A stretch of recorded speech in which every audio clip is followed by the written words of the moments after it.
안녕하십니까. 착한 집짓기입니다. 오늘도 저번 시간에 이어 집을 짓기 전에 알고 있으면 좋은 이야기 세 번째, 시공사에 대한 말씀을 드려볼까 합니다.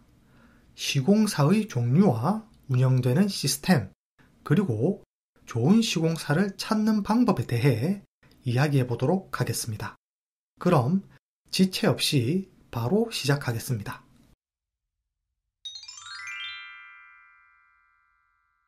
첫 번째, 시공사의 종류와 시스템입니다.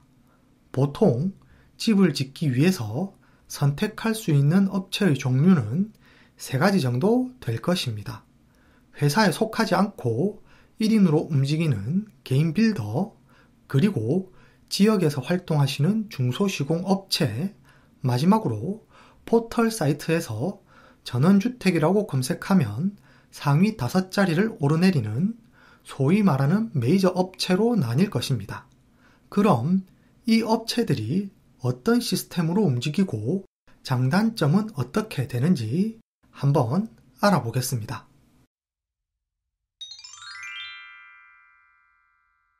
먼저 1인으로 시공하시는 빌더분들에 대해 알아보겠습니다.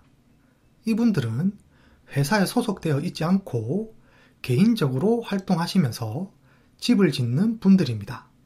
대개 회사에서 현장 소장으로 어느 정도 경력을 쌓고 독립하신 분들인데 구심점이 되는 개인 빌더분이 계시고 필요한 인원은 모두 협력 관계로 연결하여 일을 하십니다.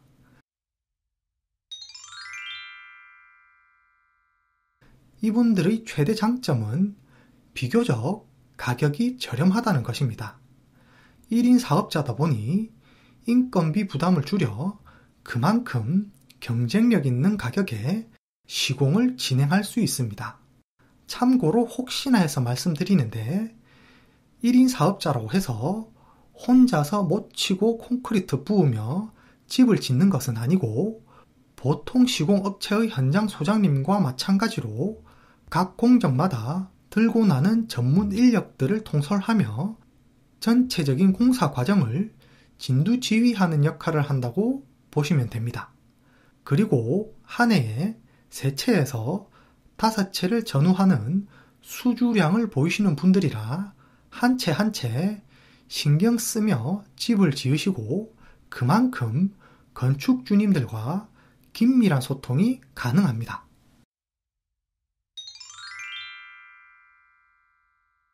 반면 단점이라고 하면 혼자 일을 하다 보니 체계적인 시스템으로 움직이기 힘들고 집을 짓는 부분에서는 많은 경험이 있어 높은 전문성을 발휘하지만 기타 설계나 인테리어, 회계 등 타 업무에서는 다소 서비스의 질이 낮을 수 있습니다.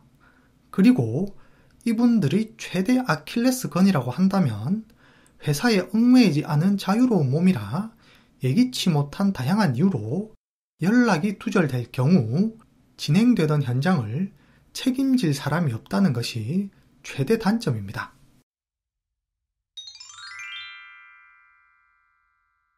그리고 우리 주변에 많이 분포하고 있는 중소업체에 대해 알아보겠습니다. 보통 흔히 이야기하시는 지방업체를 떠올리시기도 하는데 서울을 포함한 우리나라 대부분의 시공업체가 중소업체에 속하지 않을까 생각합니다. 이분들의 인원 구성은 구심점이 되는 대표가 있고 회계 인력, 사무 인력, 현장 소장으로 조직을 이루며 기타 나머지 인력은 협력 관계로 운영하는 경우가 많습니다. 앞서 말씀드린 개인 빌더에서 한 단계 발전한 모습이라고 볼 수 있는데 대개 이런 업체들은 개인 빌더에서 성장한 현장 전문가가 대표가 되어 회계와 사무 그리고 현장을 대신 담당할 수 있는 인원을 두고 대표는 영업 업무와 상담 업무를 보는 경우가 많습니다.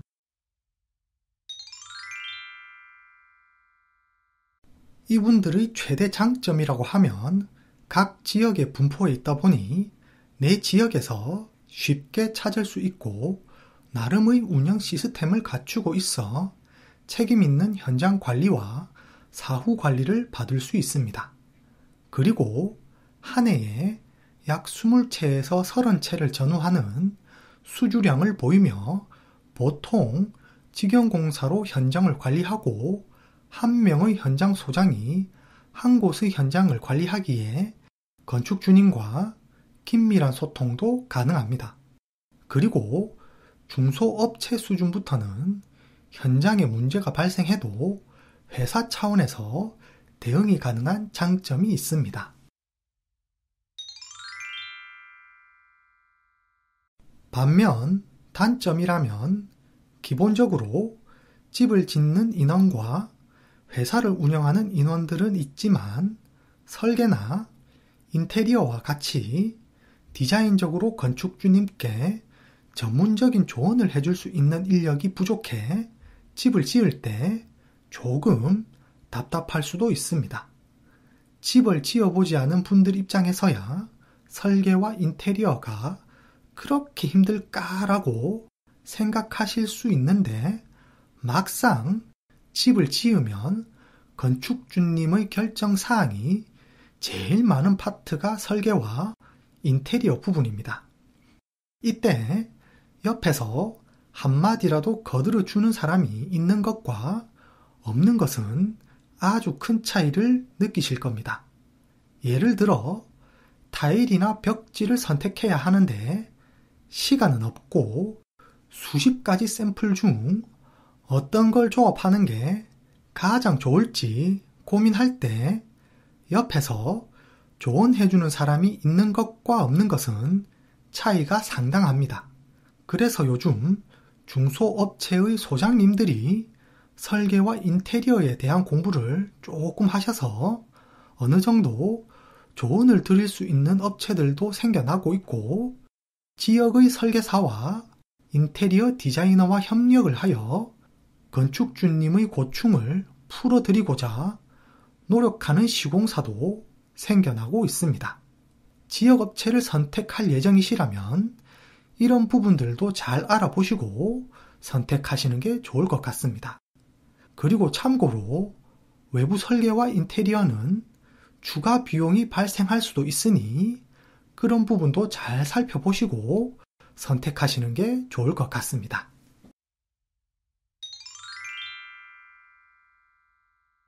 마지막으로 소위 메이저 업체라고 부르는 시공사에 대해 알아보겠습니다. 이 업체들은 풍부한 자본금으로 운영되며 포털 사이트에서 전원주택이라고 검색했을 때 상위 5자리 안에 드는 업체들이라고 보면 좋을 것 같습니다. 이분들은 정말 열심히 일하신 중소업체가 발전한 경우도 있고 외부의 자본을 유치하여 성장하는 경우들이 있습니다. 보통 대표를 필두로 하여 회계, 사무, 설계, 인테리어, 영업, 현장 총괄 책임자, 그리고 홍보팀을 운영하는 업체들입니다.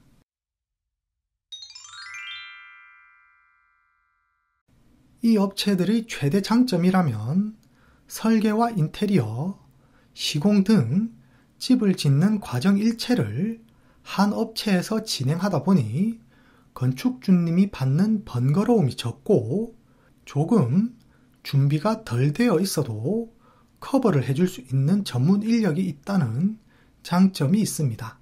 특히 설계와 인테리어에 대한 전문적인 어드바이스를 받을 수 있다는 것은 굉장히 큰 도움이 될 것입니다.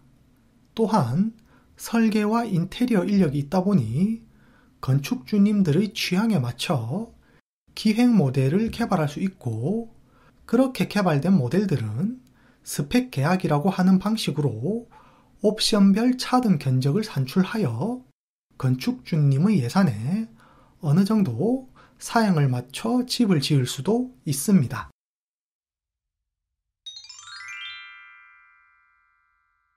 하지만 단점이라고 하면 일단 여러 전문 인력으로 다양한 서비스를 제공하다 보니 시작되는 기본 시공 비용이 다소 높고 한 해에 50채에서 80채 정도의 수주량과 그만큼의 현장을 운영하다 보니 현장 소장을 자체 인원으로 수용하기 힘들어 외주 소장들에게 현장을 하도급 주는 경우들이 많습니다.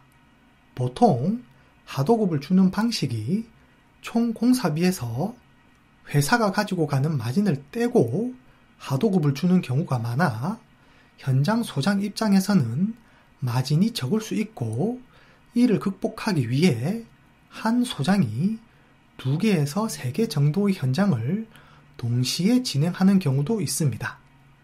이럴 경우 한 현장에 집중하기 힘들어 건축주님과 소통의 깊이가 얕을 수 있고 자칫 시공 품질이 저하될 수도 있습니다. 그리고 하도급을 주더라도 꾸준히 손발을 맞춘 실력 좋은 고정 멤버에게 현장을 맡긴다면 괜찮을 수도 있지만 현장이 많아 급하게 처리하기 위해 현지에서 활동하는 검증되지 않은 외부 소장에게 현장을 맡길 경우 품질 저하나 다양한 트러블이 발생할 수도 있습니다. 그럼 이런 복잡한 환경 속에서 좋은 업체를 찾을 수 있는 확률을 높이는 방법을 한번 알아보겠습니다. 첫 번째, 시방서를 확인하시면 좋을 것 같습니다. 대부분의 업체에서는 시공할 때 자재에 대한 목록이 있습니다.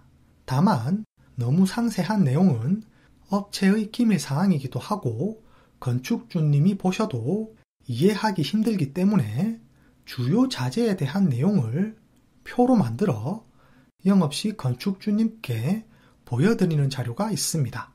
만약 눈여겨보고 계신 업체가 있다면 일단 시방서를 받아 확인하시고 비용을 검토하시면 좋을 것 같습니다. 이렇게 2-3군데 업체의 시방서를 받아 분석하시면 어느 정도 사양 대비 가격의 기준을 세울 수 있을 겁니다.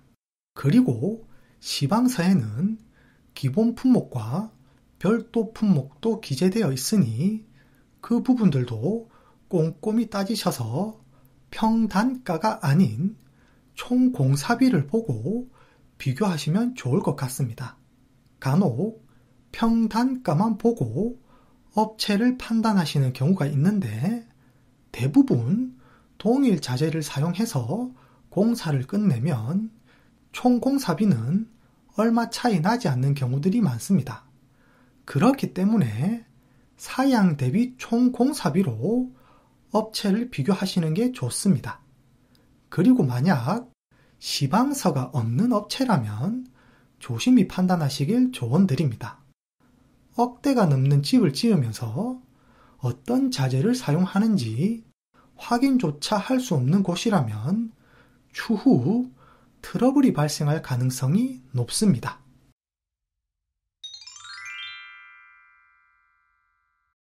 두 번째, 홈페이지를 꾸준히 모니터링 하시면 좋을 것 같습니다. 앞 시간에도 말씀드렸지만 중소업체에서 홈페이지나 블로그를 관리하기란 결코 쉬운 일이 아닙니다. 큰 메이저 업체들처럼 전문 홍보 인력을 상주시켜 관리하기 힘든 실정이라 꾸준히 현장 사진들이 등록되고 완공 사진들이 등록되는 업체라면 그만큼 치열한 틈바구니 속에서 노력하는 업체라고 보시면 좋을 것 같습니다.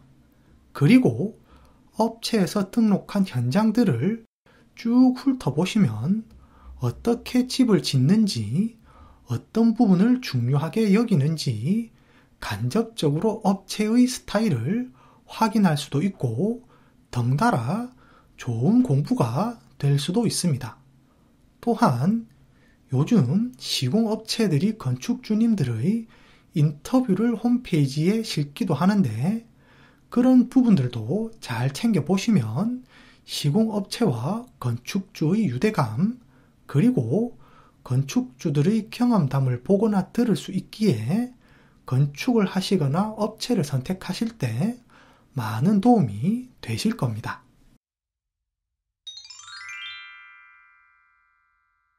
마지막으로 완공된 집을 최소한 3군데는 방문하셨으면 좋겠습니다. 집을 짓고 싶은데 이 업체가 제대로 집을 짓는 업체인지 아닌지 확인을 하려면 그 업체에서 지은 집을 3군데 정도 다녀보시는 게 좋습니다. 그리고 그 중에 한 집은 1년 이상 거주하신 집이면 더 좋을 것 같습니다. 방문하셨을 때 완공하신 건축주님과 단둘이 이야기하시면서 업체와 소통은 어땠는지, 트러블은 없었는지, 만약 내가 이 업체를 선택한다면 사전에 어떤 부분들을 준비하면 좋을지 등 간단한 질문 목록을 준비하셔서 여쭤보시는 것도 좋을 것 같습니다. 그리고 만약 메이저 업체를 선택할 예정이시라면 유독 칭찬을 많이 하시는 건축주님께 현장 소장이 누구였는지 물어보시면 좋을 것 같습니다.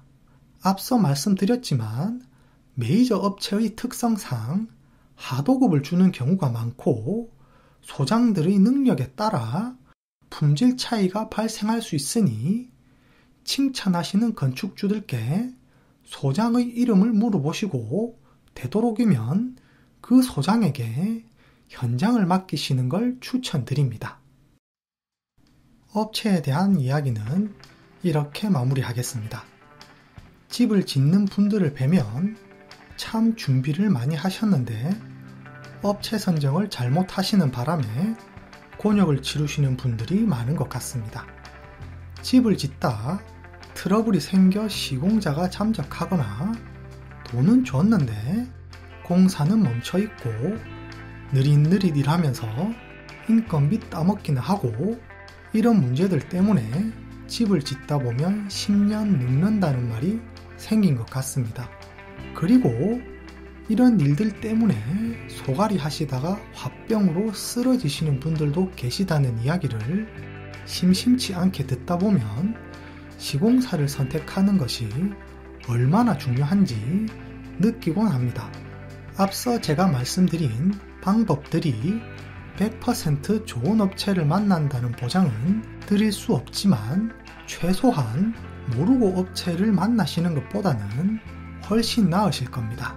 어차피 내일 당장 집을 지으실 분들은 안 계실 테니 천천히 시간을 두시고 꼼꼼히 돌다리 두드린다는 마음으로 차분히 준비하시기를 바랍니다. 그리고 간혹 상담을 하다 보면 시공업체에 전화하기를 두려워하시는 분들이 계십니다. 괜히 전화했다가 코 끼는 거 아닌가 하는 생각을 하시던데 전화하는 것에 물어보는 것에 너무 부담 가지지 않으셨으면 합니다. 보통 영업을 하시는 분들과 이야기를 해보면 최소 건축주님 30분 이상 만나야 한 분과 계약한다는 마음으로 일들을 하십니다. 전화 한 통 했다고 계약할 거라는 마음을 가지신 분들은 없습니다. 사실 전화번호가 남으면 조금 귀찮게 때마다 전화를 하시기도 하겠지만 그때는 정중히 거절하시면 되니 너무 물어보는 것에 부담 가지지 않으셨으면 합니다. 아무것도 모르는 상태에서 궁금한 거 물어보고 뭘 알아야 제대로 준비할 수 있으니 너무 부담을 가지지 않으셨으면 합니다. 만약 시공업체는 도저히 부담스럽다고 생각되시면 착한 집 짓기로 연락 주십시오.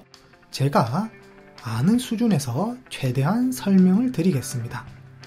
그리고 제가 10년 동안 촬영과 홍보 일을 하면서 만났던 건축주분들이 추천하셨던 좋은 시공사와 설계사분도 저희 멤버 업체로 계시니 필요하시다면 소개도 해드리겠습니다.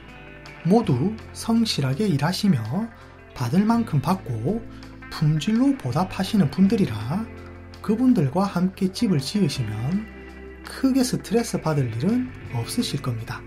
오랜 시간 준비해서 이루시는 꿈이니만큼 좋은 분들 만나 즐겁고 행복하게 집을 지으셨으면 좋겠습니다. 그리고 다음 영상부터는 다시 주택 영상으로 찾아뵙겠습니다. 오늘도 저의 영상이 도움되셨다면 구독과 좋아요, 댓글 알람 부탁드립니다. 감사합니다.